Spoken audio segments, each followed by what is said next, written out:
लड़के ने पुनर्जन्म जागृत किया, लेकिन दुखद बन गया। जियांग जी योंग अपने भाई की गहरी छाया में दबा हुआ है। यिन जी शी की मौत और पुनर्जीवित होने के दर्द सहता है। जीवित रहने की कोशिश में उसे इस नरक से भागने सोचने पर मजबूर होना पड़ता है। मौत पुनर्जन्म में उसकी हड्डियां बदलने लगती हैं और वह राक्षस बन चुका होता है। उसका एकमात्र विश्वास ये है कि वह अपनी माँ को एक वनस्पति मानव बना दे और बदला ले। स्कूल का गुंडा गर्व से अपने काम को देख रहा है, लेकिन अगले ही पल उसकी पुतलियां सिकुड़ जाती हैं। राक्षस ने दर्द सहते हुए खड़ा हो गया। स्कूल का गुंडा अपने दोनों हाथों को सीधे मुक्कों में बदलकर राक्षस के सिर पर बारिश की तरह वार करने लगा। उसने अपने हाथों की हरकत रोक दी और डर के मारे आगे देखता है कि राक्षस ने हीरे को चबा डाला। उसे प्रतिक्रिया करने का मौका नहीं मिला कि राक्षस ने अपनी हड्डी की धार से गुंडे के शरीर को छेद दिया। जब राक्षस के नाखून उसके सिर को कुचलने ही वाले थे, उसने अपना हाथ काट दिया और एक तलवार का आकार बनाया, जिससे राक्षस को धकेल दिया। वह डर के मारे दरवाजे की ओर भागने लगा, लेकिन वह कुछ कदम दौड़ पाया था कि उसके शरीर को पीछे से एक तेज चीज ने छेदा। स्कूल का गुंडा देखता है कि राक्षस धीरे उसकी ओर आ रहा है और जमीन पर लेटा दर्द में कराहता है, लेकिन राक्षस रुकता नहीं।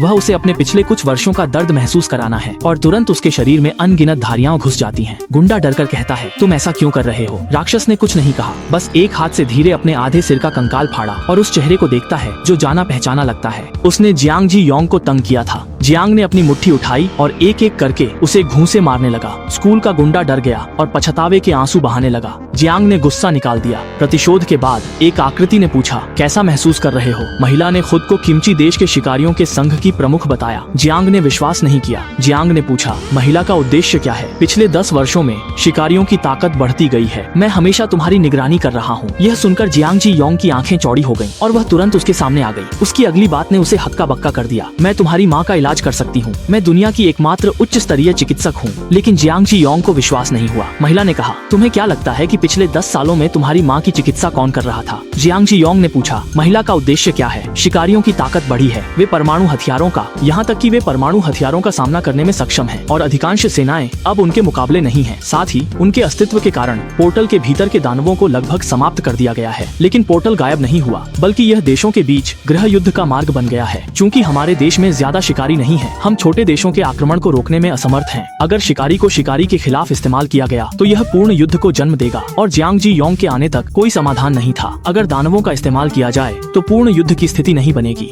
उम्मीद है जियांग किमची देश का असली जादुई हाथ बनकर आक्रमण का प्रतिरोध करे।